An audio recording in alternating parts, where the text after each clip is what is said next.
Hello friends, welcome to lockdown Guru NEET. मैं हूं आपका दोस्त रंजीत। पिछले दो वीडियो में हमने ये जाना था कि एसिडिक स्ट्रेंथ क्या होती है, बेसिक स्ट्रेंथ क्या होती है, और दो वीडियो में हमने उसको कंपेयर भी किया था और कुछ प्रीवियस ईयर के क्वेश्चंस भी किए थे, थोड़े एग्जांपल्स भी लिए थे। इस चैप्टर से जो प्रीवियस ईयर क्वेश्चन आए हैं वो बहुत ही ज़्यादा है, तो पूरे के पूरे प्रीवियस ईयर क्वेश्चन पिछले वीडियोज़ में कवर नहीं हुए। तो इस वीडियो में मैं जो बचे हुए क्वेश्चन है वो करवा रहा हूं। तो टोटल हम 10 क्वेश्चन करेंगे, उसमें से 6 एसिडिक स्ट्रेंथ और 4 बेसिक स्ट्रेंथ के। ओके, ये जो पहला क्वेश्चन है ये बोलता है कि correct order of acidic strength, हमें ऑर्डर लिखनी है।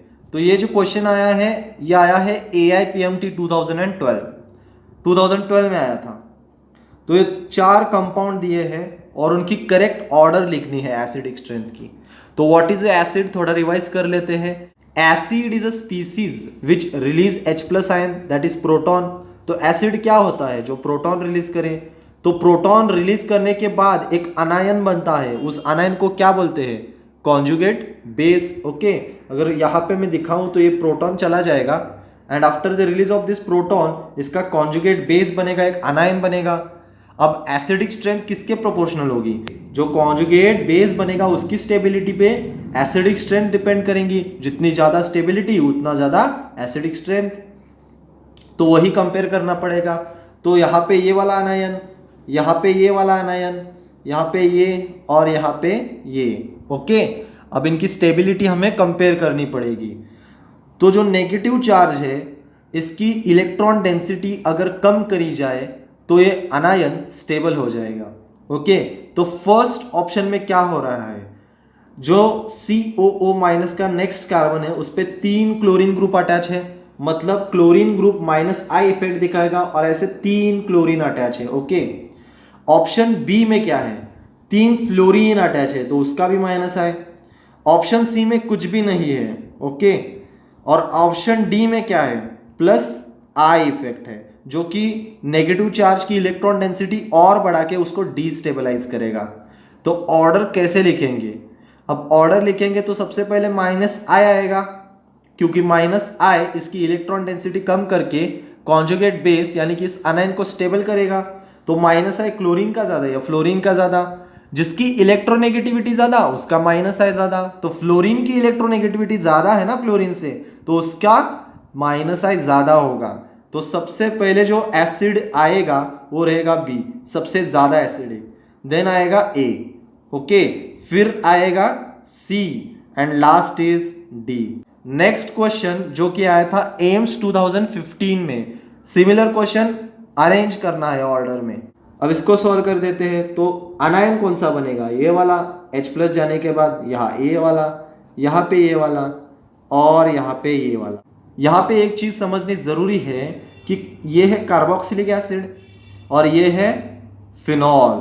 तो फिनॉल और कार्बोक्सिलिक एसिड में सबसे ज्यादा एसिडिक कौन होता है? तो कभी भी रिमेंबर करो कि carboxylic acid is more acidic as compare to phenol, except trinitrophenol, that is picric acid. Okay, उसको छोड़ के जो हमने एसिडिक स्ट्रेंथ के वीडियो में देखा था।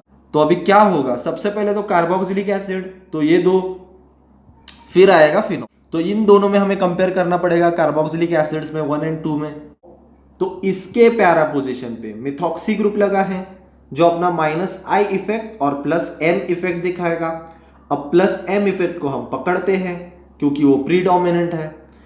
अब सेकेंड वाला कार्बोक्सिलिक एसिड, इसमें कौन है? CH3, इसका कौन सा effect? +I and +H। Okay, तो ये क्या करेगा? इसको डीस्टेबलाइज करेगा। अब बाद में हमें ये फिनॉल कंपेयर करने पड़ेंगे। Okay, para nitrophenol and para methyl phenol, इनको कंपेयर करना पड़ेगा। तो इनको कंपेयर करेंगे तो क्या आ जाएगा? तो यहाँ पे O-, तो फिर से ये CH3 कौन सा इफेक्ट दिखाएगा? ये दिखाएगा अपना +I इफेक्ट और +H इफेक्ट। ओके, और ये जो NO2 ग्रुप है ये दिखाएगा अपना -M और -I, जिसमें -M प्रीडोमिनेंट है और -I भी सपोर्ट ही कर रहा है एसिडिक स्ट्रेंथ को।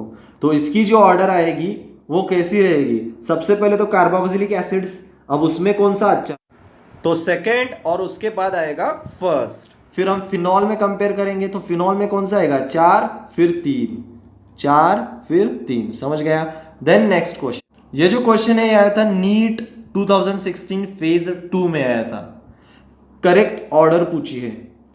तो यहां से क्या जाए, एसिडिक स्ट्रेंथ ऑब्वियसली, तो यहां से H जाएगा, सो नेगेटिव, ये अनाइन इस तरह से बनेंगे। ओके, अब इनकी स्टेबिलिटी पे ध्यान देना पड़ेगा। तो ये वाले रिंग में सब CH2 ग्रुप्स हैं, तो अपना प्लस I इफेक्ट दिखाएंगे, और जो O माइनस है उस पर इलेक्ट्रॉन डेंसिटी बढ़ाएंगे, जिससे कि वो डिस्टेबलाइज हो जाएगा।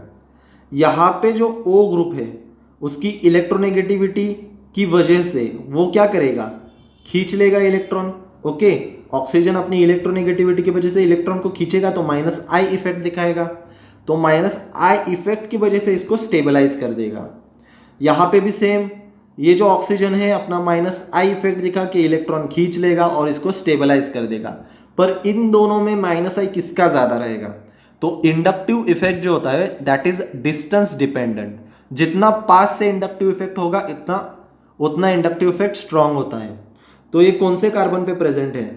फर्स्ट, सेकेंड, थर्ड कार्बन को अटैच है। और ये कौन से कार्बन को अटैच है? First, second, third, fourth and fifth. यहां से काउंट करो तो first, second, third, fourth and fifth. Okay, तो ये बहुत ही पास है वो वाले कार्बन के, और ये थोड़ा दूर है, तो इसका inductive effect as compare to this ज्यादा होगा। तो कंपैरिजन में पहले आएगा 2, फिर आएगा 3, और लास्ट में आएगा जो कि डिस्टेबलाइज्ड है बहुत ही 1। तो ये है इसका ऑर्डर। ऊपर वाले क्वेश्चन में थोड़ा ध्यान दो, जो कि एम्स 2015 में आया था, अभी ये मेरे नोटिस में आया। ये O मिथाइल ग्रुप जो है वो प्लस M इफेक्ट दे रहा है, तो इसको क्या कर रहा था, डिस्टेबलाइज। और CH3 प्लस H इफेक्ट दिखा रहा है, तो वो भी डिस्टेबलाइज। तो कौन सा इफेक्ट ज्यादा स्ट्रॉन्ग माना जाता है, मेसोमेरिक इफेक्ट या फिर हाइपर कॉन्जुगेशन? Mesomeric effect. तो मेसोमेरिक इफेक्ट को अगर स्ट्रॉन्ग माना जाता है तो ये ज्यादा इलेक्ट्रॉन डेंसिटी बढ़ाएगा ना इस O माइनस पे, तो उसको ज्यादा डिस्टेबलाइज करेगा। तो इसकी जो एसिडिक स्ट्रेंथ होगी वो 2 से कम होगी। तो एसिडिक स्ट्रेंथ की ऑर्डर जो है उसमें सबसे पहले आएगा 2, देन जो आएगा 1। ओके, सो 2 1 4 3। तो ये थोड़ा सा समझना पड़ेगा। नाउ एम्स 2011 का क्वेश्चन देखेंगे, बहुत ही इंपॉर्टेंट क्वेश्चन मान सकते हैं इसको, बिकॉज pKa का कॉन्सेप्ट जो कि हमने वीडियो में किया है कवर, फिर से थोड़ा रिवाइज करेंगे। तो pKa क्या होता है, मैंने पहले ही वीडियो में बताया था कि pKa is inversely proportional to acidic strength. तो हमें एसिडिक स्ट्रेंथ का ऑर्डर लिखना है और फिर उसको रिवर्स करना है। तो सबसे पहले एसिडिक स्ट्रेंथ ढूंढ लेते हैं। तो सब तो सेम ही है फिनॉल वाले, तो सब में O minus, O minus, O minus, O minus, और सभी इलेक्ट्रॉन पेयर्स डीलोकलाइज्ड है। तो हमें अब इनके इफेक्ट जो कि ग्रुप्स अटैच्ड है उनके इफेक्ट से आंसर निकालना है। तो इसका जो इफेक्ट मेटा पोजीशन पे कंसिडर करेंगे माइनस I। ओके, इसका इफेक्ट माइनस I, फिर इसका जो इफेक्ट है CH3 का वो है plus H and plus I, NO2 का minus M and minus I, और Cl जो कि मेटा पोजीशन पे है माइनस I। अब हमें उनकी स्टेबिलिटी देखनी पड़ेगी, तो जो भी विड्रॉइंग ग्रुप है वो स्टेबिलिटी बढ़ाएंगे। तो सबसे ज्यादा पावर से जो विड्रॉ कर रहा है वो है NO2 ग्रुप, क्योंकि इसके पास मेसोमेरिक इफेक्ट है। तो एसिडिक स्ट्रेंथ में पहले आ जाएगा 3। फिर विड्रॉ कौन कर रहा है, first option and fourth option, ये दोनों विड्रॉ कर रहे हैं। ओके, फर्स्ट और 4 में विड्रॉइंग पावर किसकी ज्यादा है, तो क्लोरीन की ज्यादा है, तो आ जाएगा 4, देन 1, और ये तो डिस्टेबलाइज कर रहा है, सो लास्ट में आ जाएगा 2। तो जब ऑर्डर ऑफ pKa लिखनी होगी तो इसका रिवर्स कर देंगे, मतलब 2 1 4 3। So this is the order of pKa। अब ये वाला जो क्वेश्चन है ये आया था एम्स 2012 में। pKa increases in the benzoic acid substituent X bonded at the para position then X। तो इसको थोड़ा समझ लेते हैं। जो बेंजोइक एसिड है, ये क्वेश्चन ये बता रहा है कि ये अगर बेंजोइक एसिड है तो उसके पैरा पोजीशन पे ये X ग्रुप लगा हुआ है। तो pKa वैल्यू मैक्सिमम कब होगी, कौन सा ग्रुप अटैच करने पे pKa वैल्यू मैक्सिमम होगी? तो pKa मैक्सिमम मतलब एसिडिटी मिनिमम। सबसे वीक एसिड कौन सा होगा, मतलब इसमें से किसको अटैच करने पे सबसे वीक एसिड बनेगा? तो सिंपल सी बात है, एसिड का मतलब क्या है, H+ डोनर, तो ये डोनेट करेगा तो कुछ इस तरह से बन जाएगा। अपना कॉन्जुगेट बेस बनेगा ना बेंजोएट आयन, और यहाँ पे आ जाएगा X, यहाँ पे आ जाएगा X। अब X कौन होना चाहिए? First option COOH। अब जब COOH होगा तो COOH अपना कौन सा इफेक्ट दिखाएगा? अपना -I effect, okay, and -M effect. तो वो इसको स्टेबलाइज कर देगा, मतलब एसिडिक स्ट्रेंथ ज़्यादा होगी। पर हमें कौन सी स्ट्रेंथ चाहिए? कम। तो NO2 का जो -M है वो सबसे ज़्यादा रहता है, तो ये तो ऑप्शन है ही नहीं, क्योंकि अगर ये आ गया तो बहुत ही स्ट्रांग हो जाएगा, और -I भी देता है। CN ये भी अपना -M देता है और -I भी देता है। OCH3 ये अपना -I देगा और अपने लोन पेयर की वजह से +M देगा। तो +M यानी इलेक्ट्रॉन डेंसिटी इस पे बढ़ाएगा, मतलब इसको वीक बनाएगा, और इसको वीक बनाएगा मतलब क्या? जो एसिडिक स्ट्रेंथ है उसको कम कर देगा। तो this is your answer. All right friends, तो हमने एसिडिक स्ट्रेंथ के सारे क्वेश्चन कवर कर लिए। अगर आपको समझ में आया तो प्लीज चैनल को सब्सक्राइब कीजिए, वीडियो को लाइक कीजिए और फ्रेंड्स को शेयर कीजिए। जो नेक्स्ट 4 क्वेश्चन हम देखेंगे वो बेसिक स्ट्रेंथ के। सो दिस क्वेश्चन ये आया था एम्स 2014 में। अब हमने बेसिक स्ट्रेंथ वाले क्वेश्चन चालू कर दिए। एम्स 2014 में आया था order of the basic strength, basic strength की ऑर्डर। तो हमने बेसिक स्ट्रेंथ वाले वीडियो में ये पढ़ा था कि बेस क्या होता है, it is H plus acceptor. और H प्लस एक्सेप्टर मतलब क्या? H प्लस एक्सेप्टर मतलब इलेक्ट्रॉन पेयर डोनर, मतलब H प्लस को अपने इलेक्ट्रॉन देगा, इलेक्ट्रॉन पेयर डोनर। तो इसको इधर समझेंगे, तो CH3NH2 ने अगर अपना इलेक्ट्रॉन पेयर डोनेट किया, ओके, H प्लस को, तो उसे हम बोलेंगे बेस। तो यहाँ पे सबके ऊपर क्या प्रेजेंट है? इलेक्ट्रॉन पेयर, हर एक नाइट्रोजन के ऊपर। तो हमें ऑर्डर निकालनी है। तो सबसे पहले देखना पड़ेगा क्या ये लोकलाइज्ड है या फिर डीलोकलाइज्ड। तो ये तो लोकलाइज्ड है, कोई भी रेजोनेंस है नहीं। ये भी लोकलाइज्ड है बिकॉज कॉन्जुगेशन नहीं है, ये बेंजाइल अमाइन है, ओके। ये वाले केस में NH2 डायरेक्टली बेंजीन से अटैच है, सो दिस इज डीलोकलाइज्ड, रेजोनेंस में इन्वॉल्व है। सिमिलरली ये भी डीलोकलाइज्ड है। सो हमें ऑर्डर निकालनी है, तो सबसे पहले लोकलाइज्ड आ जाएंगे, तो अब 1 और 2 में कंपेयर करना पड़ेगा, ओके। ये लोकलाइज्ड डीलोकलाइज्ड क्या होता है ये सब हमने बेसिक स्ट्रेंथ की वीडियो में डिटेल में पढ़ा था। तो अब फर्स्ट और सेकंड में कंपेयर करें। अब फर्स्ट जो है, फर्स्ट में जो CH3 ग्रुप है अपना +I इफेक्ट से इलेक्ट्रॉन डेंसिटी NH2 प्लस पे बढ़ा रहा है। अब उसके बाद वाला जो है ये बेंजाइल ग्रुप, तो बेंजाइल ग्रुप कौन सा इफेक्ट देता है? -I। तो -I से थोड़ा सा जो इलेक्ट्रॉन डेंसिटी है नाइट्रोजन की उसको थोड़ा सा कम कर रहा है। तो 1 और 2 में कंपेयर करेंगे, 1 इज बेटर देन 2, ओके। तो 1 is more basic as compare to 2, और ये दोनों भी 3 और 4 से ज़्यादा है। 3 और 4 में कंपेयर करेंगे, ओके। 3 और 4 दोनों में क्या है? इलेक्ट्रॉन पेयर, तो डीलोकलाइज्ड। तो जो 3 है उसके पैरा पोजीशन पे लगा है मिथॉक्सी ग्रुप। तो methoxy group at the para position कौन से effect? +M effect and -I effect. Methoxy group at meta position only -I effect. अब +M इफेक्ट दिखाएगा मतलब इसकी इलेक्ट्रॉन डेंसिटी बढ़ाएगा, मतलब इलेक्ट्रॉन पेयर डोनेटिंग बहुत ही आसान हो जाएगा। तो 2 के बाद आएगा 3 and then 4। So this is the order 1 2 3 4। ये था AIIMS 2014। Then NEET UG 2017 order of the basic strength. Basic strength की ऑर्डर निकालनी है। तो NH2 एनिलीन, ओके, ये एनिलीन है, ये नाइट्रो एनिलीन, मिथाइल एनिलीन, तो इनकी ऑर्डर निकालनी है। तो सबसे पहले सारे के सारे जो लोन पेयर है वो डीलोकलाइज्ड है बिकॉज रेजोनेंस में इन्वॉल्व है। तो अब हमें जो ग्रुप्स अटैच्ड है उन पे डिसाइड करना पड़ेगा। तो जो CH3 ग्रुप है वो अपना +I और +H इफेक्ट दिखा के इस पे इलेक्ट्रॉन डेंसिटी बढ़ाएगा। NO2 ग्रुप जो है वो अपना -I और -M इफेक्ट दिखा के इसकी इलेक्ट्रॉन डेंसिटी घटाएगा, और ये इन दोनों के बीच में रहेगा। सो इलेक्ट्रॉन डेंसिटी बढ़ने की वजह से इसकी बेसिक स्ट्रेंथ बहुत बढ़ जाएगी। तो अगर कंपेयर करेंगे तो सबसे पहले आ जाएगा 3, देन आएगा 1, फिर आएगा 2, okay. So this is the answer. फिर ये वाला जो था AIPMT 2015, इसमें KB के बारे में पूछा है।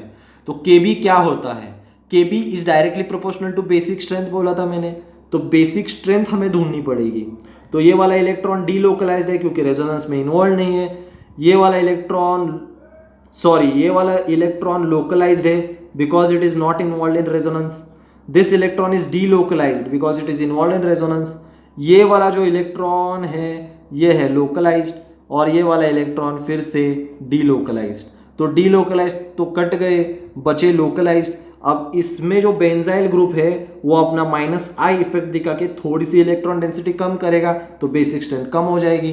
और यहाँ पे जो इथाइल ग्रुप है वो अपना +I इफेक्ट दिखा के नाइट्रोजन के ऊपर इलेक्ट्रॉन डेंसिटी बढ़ाएगा जिससे कि नाइट्रोजन आसानी से इलेक्ट्रॉन दे पाए।